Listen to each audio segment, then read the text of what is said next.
Alrighty. Hello and welcome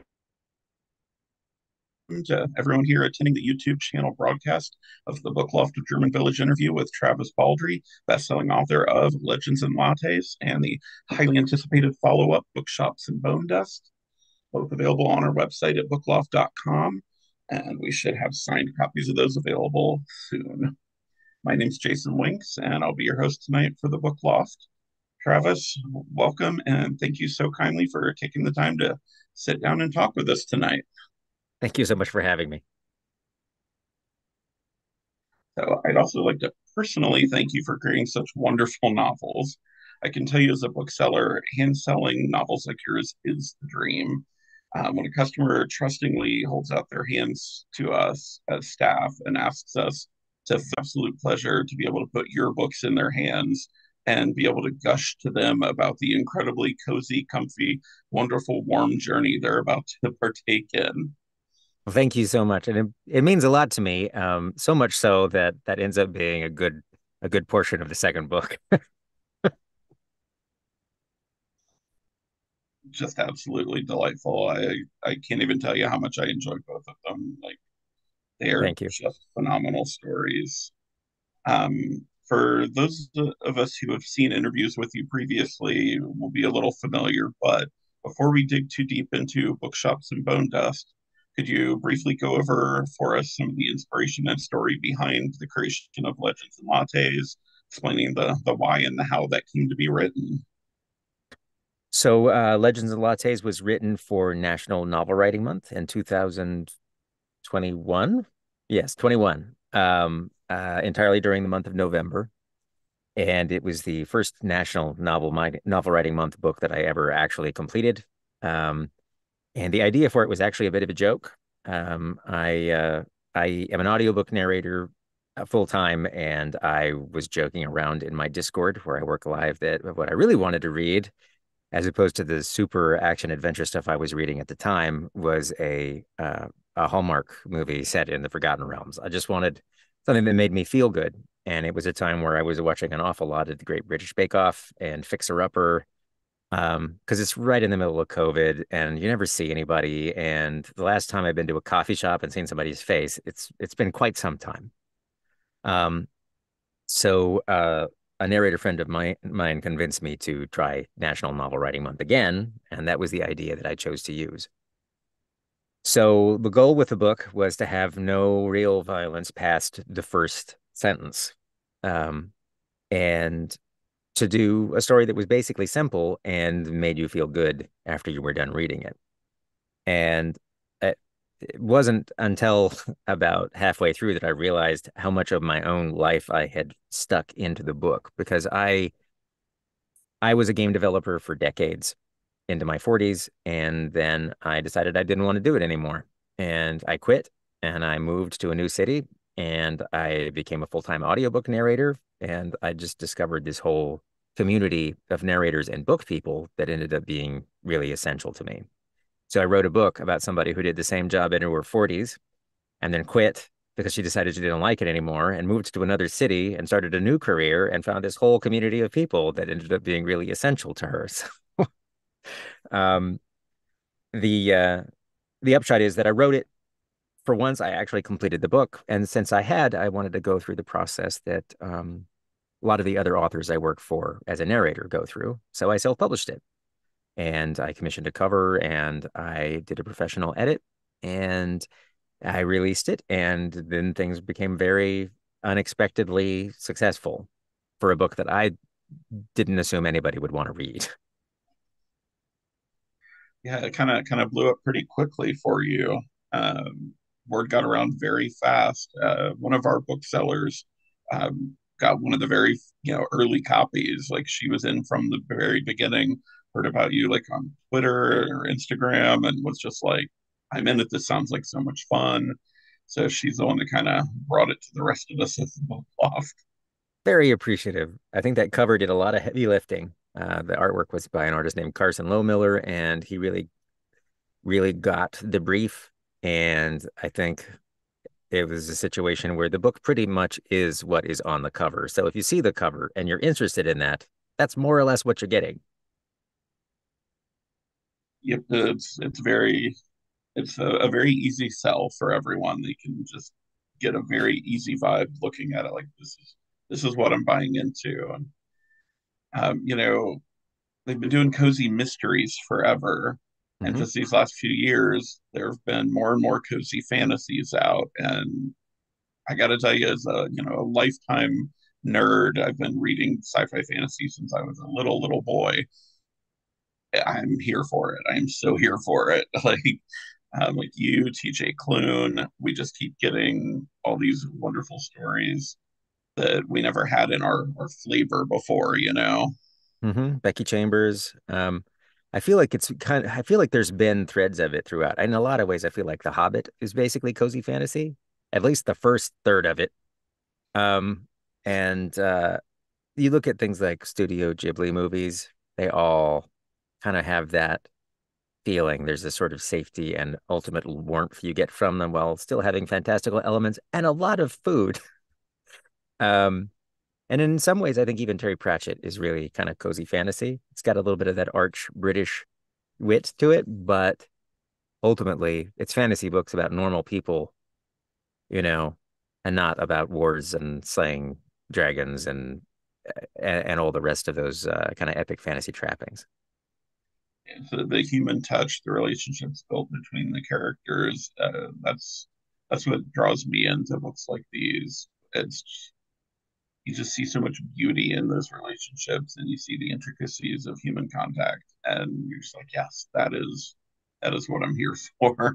That's what I aspire to in my old age now too. When I was a kid, what sounded great was, I want to go to another world and I want to have magical powers and I want to ride a dragon. And now I'm like, I would really like to be able to make friends as an adult. This is aspirational for me. Absolutely. There's a great TikTok that went around a while back where a guy said basically, if it's not gay, spooky, or cozy, don't invite. Like it's got to be one of the three, if not all three, or don't bother inviting me. Yeah, in my 40s, I feel that very strongly. Speaking of, I have to ask, was Vivian always meant to fall in love with a woman, or did that happen organically as you were writing it? It happened organically. So initially, the point was for to have a really, really strong friendship, that they were basically going to find each other and be kind of essential to each other's well-being. And the point was that was going to be the point. And then about halfway through, it just became obvious to me that it was a little bit more than that. Um, so it never really became an A plot or even a B plot because it really isn't either. It just was something that organically happened. And when it did, I liked it because I like the idea of relationships building that way. Instead of starting with like this flash of attraction and then you scramble around and see if you have the pieces of a real relationship afterward, they find all those pieces first and then the relationship kind of coalesces. And to me, that feels a lot more genuine and a lot more real and a lot more enduring. Again, in my old age. Absolutely, that is definitely how it reads. So it felt very very natural and organic and just absolutely beautiful. So as somebody who's been looking for those characters since I was a little boy and not finding them for so many years.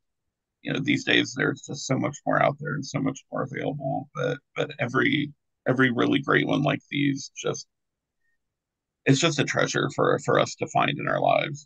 Representation is so important to people. It helps you figure out who your people are, how you feel about yourself, people around you, the world around you.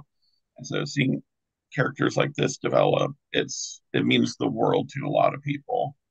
So I can imagine there's going to be some folks coming to your book signings who are just going to want to hug you to death.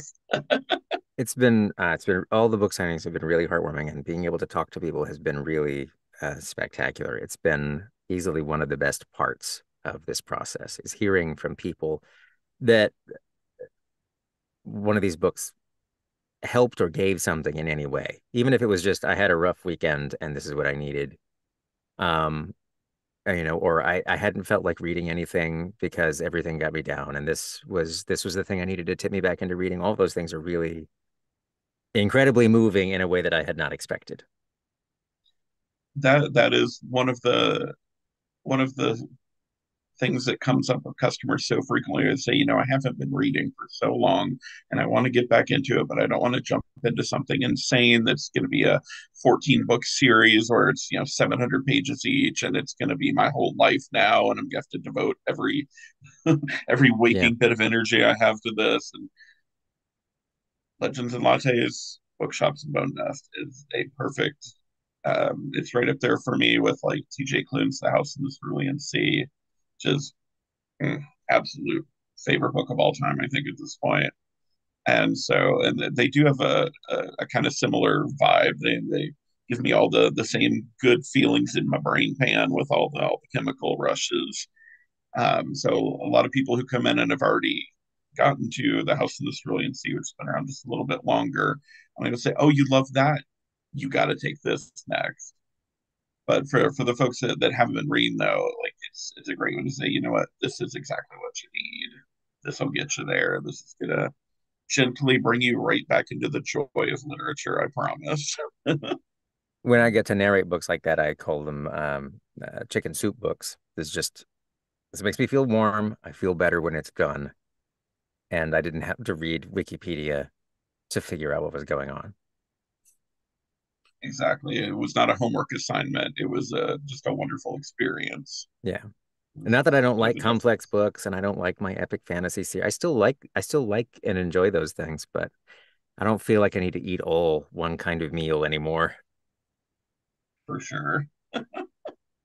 So, speaking of meals, food is such a huge part of both of these stories, and it's just so fun. It was Uh, yeah, there was that's I think that's where the bake off comes in. I was watching a lot of baking. I was watching a lot of baking. And I have a really powerful sense memory, so a lot of my sense memories of coffee shops are smells, which are often baked goods and obviously coffee itself. So they're just in a lot of ways, they're just like a shorthand for things that make me feel good. Sometime we'll have to get you in. We have an amazing candle from a local candle maker that's a bourbon pecan coffee. Ooh, Has real sounds good. coffee beans ground up in it, and he literally buys them next door at Stops, our little local coffee shop. It is That right sounds next good. door to the Book Loft, Because and even I people just who want to don't live like to inside. drink coffee often like the smell of coffee, you know? I'm not a big coffee drinker myself. It doesn't agree with me, but I love the way it smells and love the way it tastes. So having that candle, I keep it right next to my computer desk. And yeah, as soon as you open the lid, you're there. So moving on to Bookshops and Bonedust. How was it conceived and why a prequel? Well, Bookshops and Bonedust was my fourth attempt to write the second book. The original book I was going to write was completely different. So, shortly after I finished writing Legends and Lattes, I knew what the second book I was going to write was going to be. It was called Murders and Magestones, and it was basically fantasy murder she wrote. Um, Yes. and when Tor picked up Legends and Lattes, they wanted a second book. So I already knew what it was, and I told them, and they were very pleased with that idea. The time came to write it, and I outlined it all. I still thought it was fabulous. And I wrote about 20,000 words of it, and I hated it because all of the I got caught in all of the mechanics of a mystery, making sure that this clue is here and this information is gathered and so ends up where they need to be. And all the stuff I cared about got crowded out. Um, so the book just did not come together in a way that I liked. So I was horrified and I told Tor that I needed to start over and they were fine. And so I started over again, and then the same thing happened again, and I started over again, the same thing happened again, and then the fourth time I figured it out. And ultimately, for me, if I put the idea in front of the people, then ultimately the story ends up being kind of hollow, and I just can't get behind it. So I I harvested many organs from the corpses of those books that all ended up in bookshops and Bonedust, um, which ended up being a book about the fact that mistakes that we make aren't necessarily mistakes. They're just the foundations for something else successful happening later. So that seemed pretty appropriate given the previous couple of books and a lot of things that have happened in my life. And in a really meta way, it's a prequel about the fact that prequels have merit, that the fact that all of these other things still matter and that it doesn't matter where you ended up, these things are still important. Um, and then the other half of the book had to do with my relationship with booksellers and people who read, because after Legends and Lattes, that experience was really powerful for me. I was just kind of blown away. So having a book about a bookseller who I like, um, and about the fact that human experience put into stories allows us to connect with each other in ways I think that are really profound was also something that happened to dovetail pretty nicely with that. Um, and you already knew in Legends and Lattes that Viv was a reader, but again, it's one of those why would she be? And so it was nice to talk about all of those things. Um, so once I was off and writing that and I knew what it was and the heart of that made sense to me, I was able to write the book. Um, and honestly, I kind of like it better than the other book. Um, it's my favorite of the two. I don't know that I could say I have a favorite because they were both just so utterly delightful. I mean, it's definitely fun to read a fantasy novel about a bookshop owner. As a bookseller of almost 2 decades myself, yeah, that was definitely so much fun.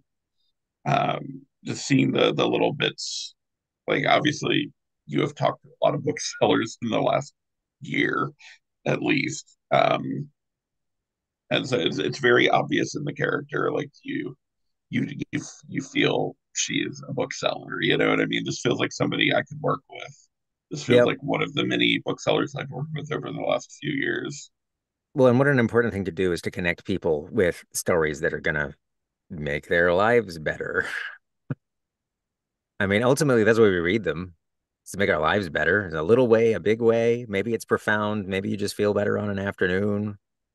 But I mean, ultimately, it's the job of connecting people with things that make their lives better. This is a pretty great job and worthy of worthy of respect and love. Absolutely. That is definitely like the most fun parts of the job is the conversations with customers, directing them to things that they didn't know they needed. One of the greatest joys is the customer who comes back and says, "That was fantastic. Do you have book two? Is it a series? Have they written more?" I Yeah. absolutely love that thing that you pointed me at. What else you got? It's definitely a huge part of the joy in my work and what I do. I imagine so. So I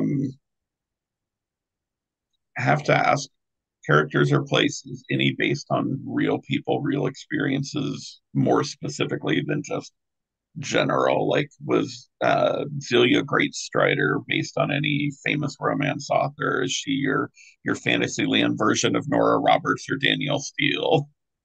Um, she wasn't based on a specific author. She was the protagonist of the original second book, though. She was the main character of Murders and Maidstones. Burke was in it too. Pot Roast was her pet, and Fern was her old teaching assistant. So all of those Okay. characters actually came from book one. Um, Usually, the characters aren't based on real people. Sometimes I have an actor in mind, like the Madrigal in book one. It has to be played by Helen Mirren. I, Yes, I feel um, that. but in general, I don't base them off of real people.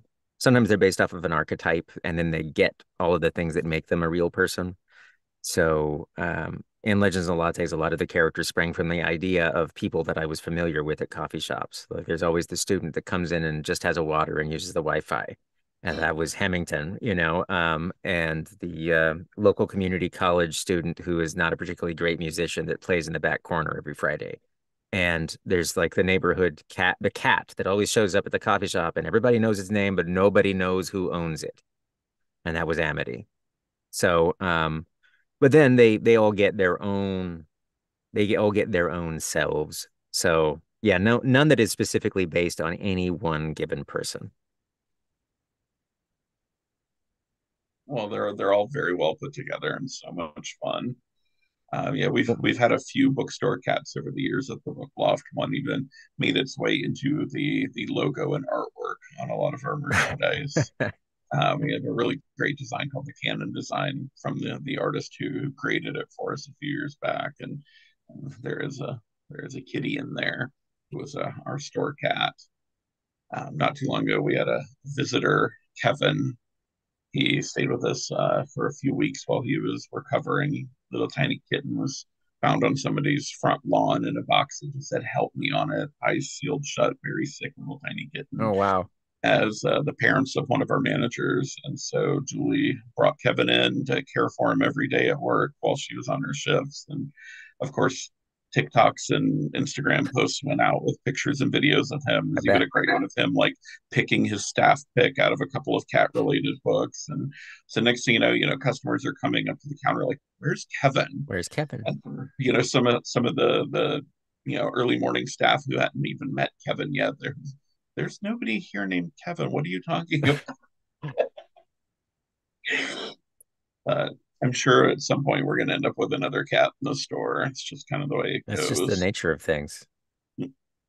Somebody from the neighborhood will wander in. I've already seen a little black cat that's been nosing around, so It's we'll see inevitable. what happens.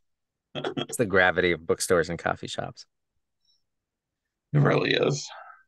Bookstores, coffee shops, cats. Life is good. So, audiobook narration. I'm going to guess that doing that as long as you've done that probably helped kind of aim you in the direction of writing your own narratives, your own stories. It definitely changed the way I did it. I wanted to write novels for a long time, and I wrote many shorts and a couple of novellas before I became a narrator. But uh, narrating, I think, has a lot to teach you about what you want to write and how you want to write that you can't learn without significantly more writing. Um, one of the things that happens when you read other people's books aloud of all different qualities and styles and goals is that because you don't read the same way that you read inside your head, you have to express everything and get behind the author's intent and understand what's happening. Um, it makes it really clear what you like and what you don't like. And it also shows you people tackling problems that you might not have tackled yet as a writer and seeing the way that they approach those in a way that is a lot more immediate than reading it in your brain. Because when you read in your brain, sometimes you're not paying attention. If something is boring for you, you just kind of skim it a little bit because your goal is to entertain yourself, not more than anything else. Yeah. But that's very different when you read it out loud because your goal is to pass on what the author wanted to the reader, which is not the same thing at all. Um, so I found that really illuminating. It made clear what I like and what I don't like, which isn't a very objective measure, but is a useful subjective measure. The other thing it does is I can hear my voice in my head before I say anything or write it. So I have a very clear one-to-one translation of text on a page to what it sounds like. And I think that books that are enjoyable for me to read are usually books that are also enjoyable to hear aloud. That ultimately we're going for like, what does this sound like in our heads? Which is why a lot of authors will say that after they've written, one of the best ways to edit is to read it aloud themselves.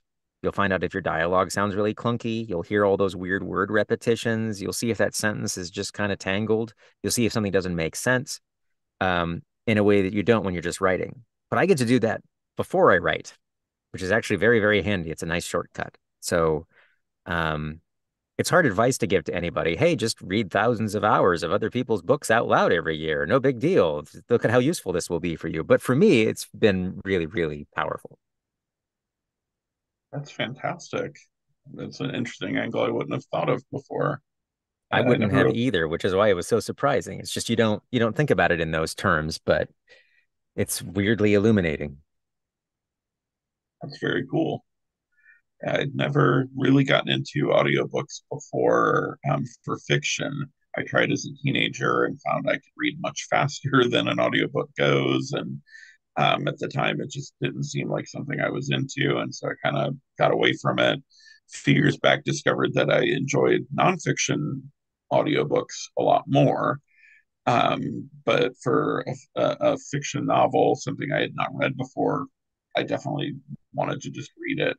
Then, Hmm. much more recently, I found it has been a wonderful way to revisit books I have already read. And so I've just been grabbing them left, right, and sideways from the Libby app and listening to all of these books that I've absolutely loved and getting Yeah. a much more, in-depth experience of the story that I already love. And I I know a lot of went people who read and listen at the same time too. Like they read in the book and they have it, they do like a simultaneous thing.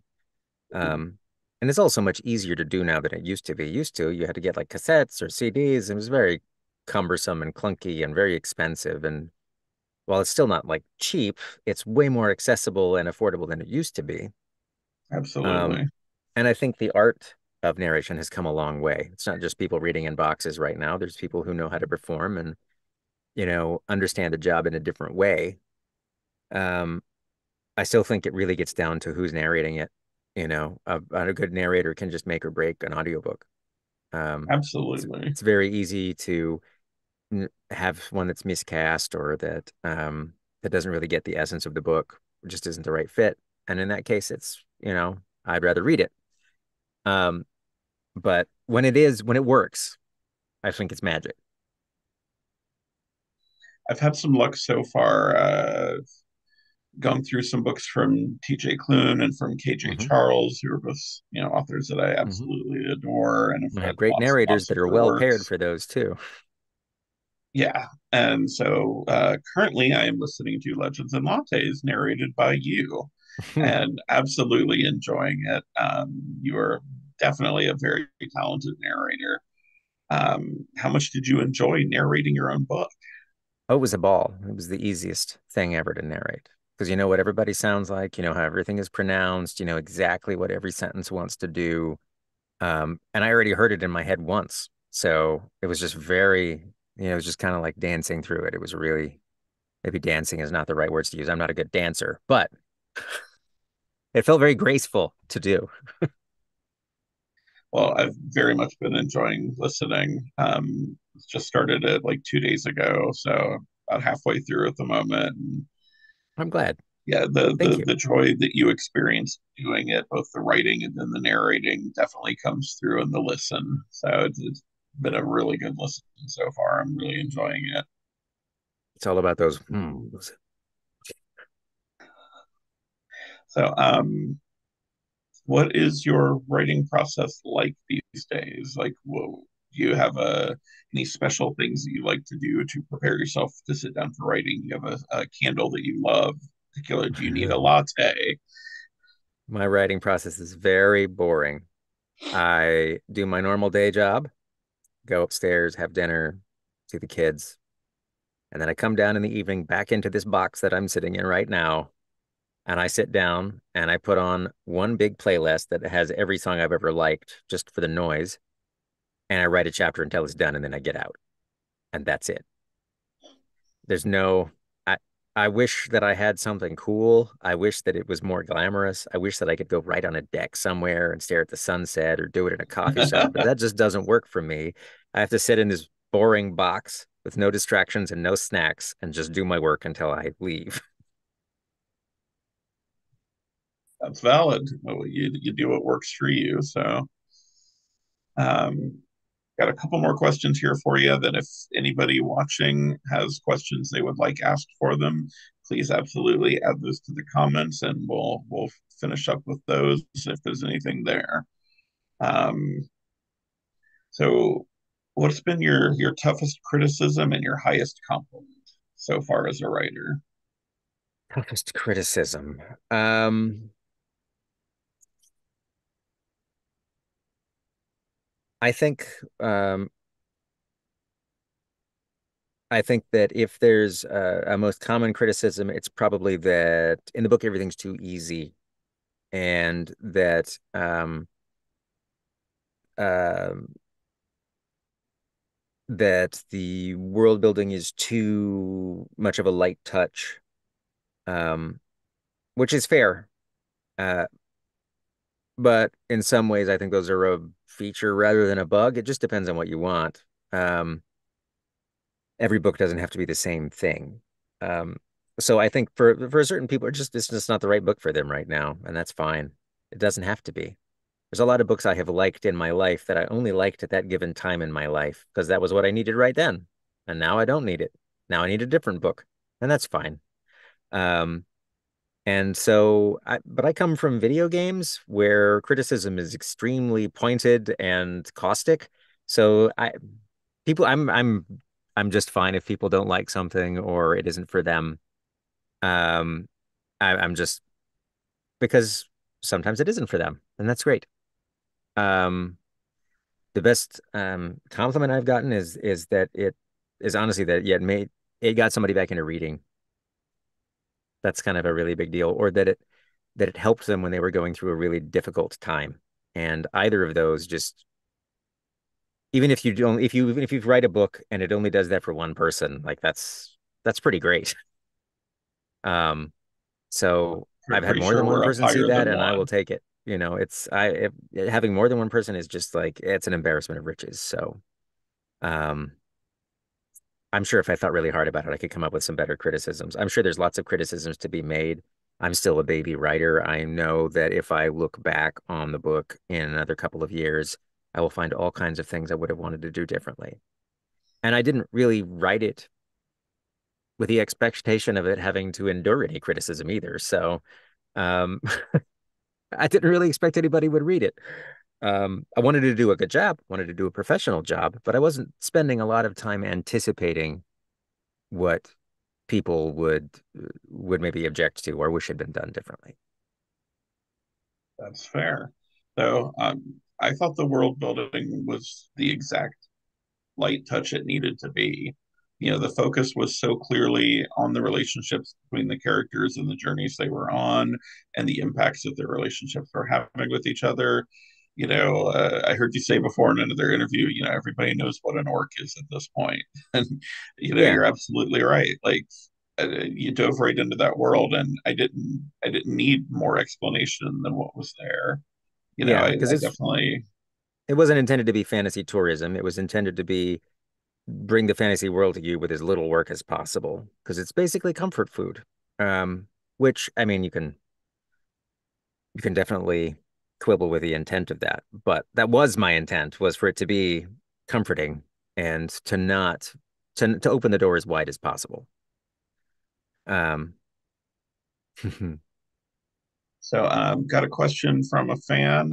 Alex wants to know, in your mind, how many adventures of Viv and her old adventuring party do you have ideas about? um, I it's all kind of vague. She goes through a series of adventuring parties. She spends a while with Rackham's Ravens from Bookshops and Bonedust before she moves on. And I think she and Galena are together in part and come back together, and that's part of the way that she ends up with the group that she ends up with right before Legends and Lattes. So I think she covers some ground. But here's the way I do background and world building in books. I basically treat them like furniture under sheets. So I know the shape of these things. I know that there's a big lump here and there's probably a chair over there and maybe that's a couch. But until I actually have to write them, I don't twitch back the sheets because oftentimes I feel like I will have found something else interesting and I won't. And if I get there, I may want it to be an ottoman and not a sofa or something. Maybe this needs to be maybe this needs to be a futon. Um, and I'll have the flexibility to do that. But as long as I know the basic shape of the things under the sheet, I can keep from writing myself into a corner. And I do have a good sense of why is this person the way they are. But I don't really get into those details until I have to.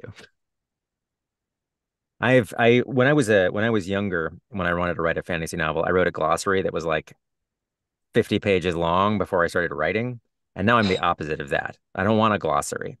because I only want to tell you about the world from the perspective of the people that are experiencing it right now and what they care about. Just because that's one of the things I learned from narrating. It's what I like. Um, so that, I know she's done a lot, but I couldn't tell you specifics until I get to them. Fair enough. So, Emily would like to know, do you play Dungeons and Dragons? And if so, what kind of character are you? So the last time I played tabletop Dungeons and Dragons, rather except for a one shot I did at a book event about a year ago, was in high school, and I never found a group after that. But I played a lot of digital Dungeons and Dragons, so the old Infinity Engine games, and I've got Gate 3 sitting here, but with the time investment is insane, so I'm never going to make any headway. I played the old Planescape games, and as a game developer, I spent years making action role-playing games. So I'm very either like D&D adjacent or digital D&D. Um, and I, my preference because of that has always been the party. I like the party. I like the makeup of people, not just the character that I'm doing. So sadly, especially in olden days, I always made a really boring character because I was surrounding them with all the interesting party characters from the digital game. So I would make some sword and board nobody, a paladin, a fighter, something boring. But then I had all the cool characters around them, which probably is why I write books the way I do. I like the group and I like them better as a group. People ask me which character is my favorite, and I'm always like, I like them together because that's when I get to see them do interesting things. So that was a very roundabout answer. But a fair one, a fair one. I'm currently in a campaign myself playing a half elf, half fae druid and having a lot of fun with that. Got a great crew of people. There's like seven of us who get Nice. together fairly regularly. Not too long ago, we actually went and stayed in a castle for a weekend and played Oh, wow. D&D at a I bet that was castle. amazing. Weirdly, a lot of castles in Ohio, which is not a thing you would That think, but that is not a thing I would think. there are quite a few in Ohio, so Hmm. you're able to actually go do that. So, let's see. Authors that you recommend to people when Authors you're that I talking recommend books to people. with friends or with fans or with anybody, and you're I like, really "Oh like my God, I Robin just read Hobb. this and it was amazing." Oh, Robin Hobb, Robin yes. Hobb. I like Ursula Vernon T. Kingfisher. Um, I recently read an arc for a book by Jared Pekacek called The West Passage, which comes out next summer, which I really enjoyed. Heavy duty Gorman-Gast vibes. I um I like Robert Jackson Bennett. I really like Stephen King. I like the way he writes a lot. I really enjoy those. Almost everything he's written. Um, I I cannot remember the name of the author, and it's bothering me. But The Library at Mount Char is a book that I love unreservedly. It's so weird. Um, gosh, who else? I mean, I could probably just sit here and keep naming people. I like a lot of different authors. I'm Um, with you on the Robin Hobb 100%. The Live Ship Trader series is like one of my favorite series of all time. she really just knows how to crush your heart, though. Oh, so hard, but she gives it back to you in the end. Like I always tell people, like the third book of that series, it just has one of my favorite sentences I've ever read. It's only four words, and it's just like a perfect wrap up for a character's journey to let you know that she survived her journey and she still has the same spark of, you know, hope and creativity and Hmm. personality. Like she's still her, no matter how much she got beat down on the journey on the way there. Like she still got that childish wonder and excitement for things. And yeah, For whatever reason, that Robin reminds Hobb, me I have to add Ursula Le Guin to the pile there. So absolutely. So, if I were to make a recommendation to you based on the ones that you've told me so far, I would say with your love of Stephen King, if you haven't dig into Robert R. McCammon, his I book Swan have. Song, I have have. you? Hmm. I have. I like Robert Fantastic. McCann. And also the one, is it called, it's not called Boy's Life? The one that he Yep. wrote one. I love that one too. Yeah. That one and Swan Song always reminds me a lot of The Stand, only I found it Hmm. a little faster paced, honestly. So I Hmm. dug that. For some of the other vibes, have you done Lois McMaster Bujold yet? The I Curse of have. Chalion. I have. It's been a while though. It's been a while. It's worth a redig. I've offered that one up to a lot of folks who are big fans of Game of Thrones and don't know what to do with themselves because they can't get any more Game of Thrones right now. So that's been one I've been That's a good sliding across the recommendation. counter at folks. That's a good recommendation. Um, Not seeing any more questions from the audience at the moment. So I just have a couple left here for you from me, which would be what's your favorite coffee shop and what's your favorite bookshop? Um, my favorite coffee shop was El Diablo in Seattle, which was a coffee shop I went to for like 15 years. My family would walk there. It closed sadly during COVID, but a lot of good memories from there. If you have to pick a current one, there's a coffee shop downtown in Spokane where I live called Atticus, which is really lovely. Favorite bookshop. This is hard. Um, Elliott Bay Books in Seattle is pretty great. But I, I really don't like to cut out any bookshops as being my favorite bookshop. Auntie's downtown here is fabulous. All bookshops are good. It's really hard to pick a favorite bookshop because they're all good. Um, and I That's saw a lot of valid. great ones when I just finished my book tour. There was just so many great bookshops. It was amazing. So I'm just gonna have to choose the bookshop. But My husband's always surprised no matter where we go. I look for the bookshops and he's like, you work in a bookshop. You look at books all day long. What are you doing? I'm like, it's a bookshop. I gotta check it out. I gotta look around. I gotta it's feel filled the with books vibe. and book people. I mean, he shouldn't complain. That's how we met. We met in a bookshop. He came into the bookstore I worked at. So, That's sweet. oh, it looks like we've got some more questions for you from the audience. As a beginner writer myself, do you prefer short or long stories? That's from Tevin. I really like short stories. I do enjoy short stories and novellas a lot because I think that the restrictions of the medium make you get to the point. Um, I I like stories that don't waste my time. That doesn't mean they have to be short, but if there's length, I like it to be spent on something changing, on like the end of this chapter, something is different than the start of this chapter. The person is different, situation is different, something has evolved. And I get frustrated with books that don't do that. In general, I like brisk chapters too, because the easiest way to keep me in a book is to finish a chapter and it wasn't that long and I can read another one. But if once I'm in a chapter that takes me like an hour to read, I have to, as soon as I have to find some place to tap out in the middle, it's hard for me to pick it up again. So I like a brisk pace when it makes sense. I like plenty of Absolutely. big books, but they tend to be books that manage to keep me engaged because they're always asking some question and then answering another question. And I've always got that satisfaction of asking and answering. As far as on the writing side, I think it's worth, if you're a beginning writer, writing a short book. Because one of the things I learned from writing Legends and Lattes is that a simple idea there's nothing wrong with that, can have merit. And a story that you can hold in your head uh, and write all the way to the end, you have a much greater likelihood of being able to do it. So I think don't be scared of writing a short book and don't feel like you have to write a long one to meet some sort of author legitimacy.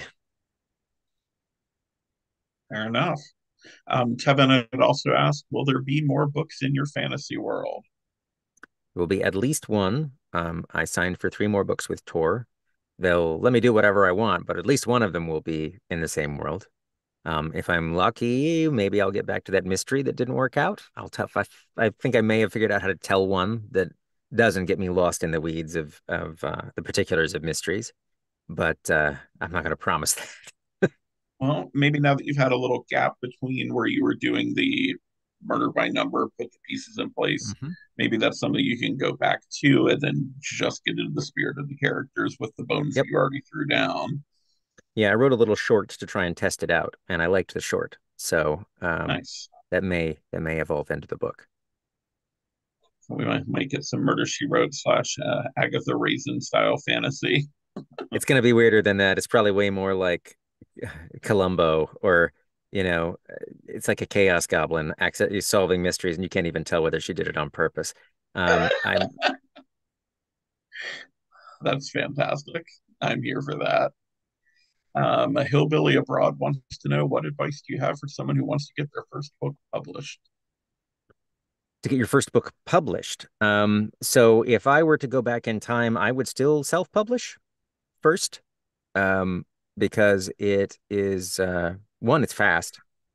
Two, it's totally valid, and I know many very, very successful self-published authors, and Legends Lattes was very successful self-published.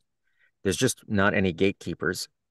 It does involve more work for you. You need to, I think it's important to have your book well edited, to have a well-made cover, and to treat it like a real professional endeavor. But um, you can write and deliver and sell a very professional book. And the nice thing about that is that you can find out if it works fast. If you write a book and you put it and you have to get an agent and then you put it out on submission, all that process takes a lot of time. And then even once it's picked up, it's even more time till the book comes out, more than a year, probably. So you sit on your book for how many years until you find out if anybody even likes it? If it does what you want it to do. If you can release in a shorter period of time as an indie, you can find out if people like it. And if they don't, you can adjust and write something new and not sit on tenterhooks waiting for it to come out, hoping that this is the one that really goes. Um, because A every lot book more you write, direct feedback. yeah, direct feedback and just the ability to release yourself from the waiting. Write the book, see how it does. If it doesn't do great, who cares? Write another book. And you didn't wait a few years to do that. You just waited a little bit of time. Um, uh, and then you can compare and you can see what those experiences are like. And I think there's a lot of value in that. Um, there are many advantages to being an indie. One, you get paid monthly. You have total control. You can watch what your sales are doing and put a book on sale if it seems to be dipping one month. Um, Once you go traditional, everything's going to be very different. So a much longer time scale. You get paid twice a year if you're getting paid. And you just don't have a lot of control overall. So don't feel like you have to be traditionally published to be successful. There's also lots of traditionally published authors that now do both. They generally call it hybrid publishing. They'll do one traditional published book, which might take forever, and maybe they'll release one or two self-pubbed in between because they can just do that. They can act immediately with their story idea. They don't have to get anybody else on board. Um, and I don't know, there's just a lot of validity to that. Fantastic. Kevin was also just commenting that he's been editing a second draft of the first novella for my novel month challenge. My setting's a small town with townsfolk defending their home against a group of mountain orc bandits. Simple plot, not too long and complicated for my first short story. That sounds great. Sounds fun. I do like a good orc tale, as evidenced by he's amazing and uh, the sticker sheet. Oh, the stickers are so good. Ah, so good. I haven't committed to where they're going yet, but That's cannot tell the you how that's the happy I continuous am to peril have of them. stickers. Just having a bunch of stickers that you never adhere to anything. That's the way I do stickers. Can't commit. And do you remember from the what 70s and 80s the rub offs? You remember those guys? Mm-hmm. I And have the several puffy ones. sheets of Advanced Dungeons and Dragons rub offs still that Oh wow. sitting in a drawer at home. Occasionally I look at them. Have not committed to putting them anywhere in all Really this tough to time. commit. Stickers are forever. Alrighty. Well, um, I cannot tell you how much I've appreciated your time with us tonight. Should opportunity arise and you're going to be in our neck of the woods, you definitely need to come by the Book Loft, whether it's for an actual event for you or just to come in and browse Oh and yeah, I'd love shop and to. get lost in the stacks and have some fun. I'd love to. definitely check us out. For everybody at home, Legends and Lattes, Bookshops and Bonedust, absolutely phenomenal. They are available in store or through our website, bookloft.com. We do have free shipping today and tomorrow. Our Cyber Monday deal that just all got extended to tomorrow. So no shipping fees if you're ordering today or tomorrow. Enjoy that. Well, Travis, it has been an absolute pleasure.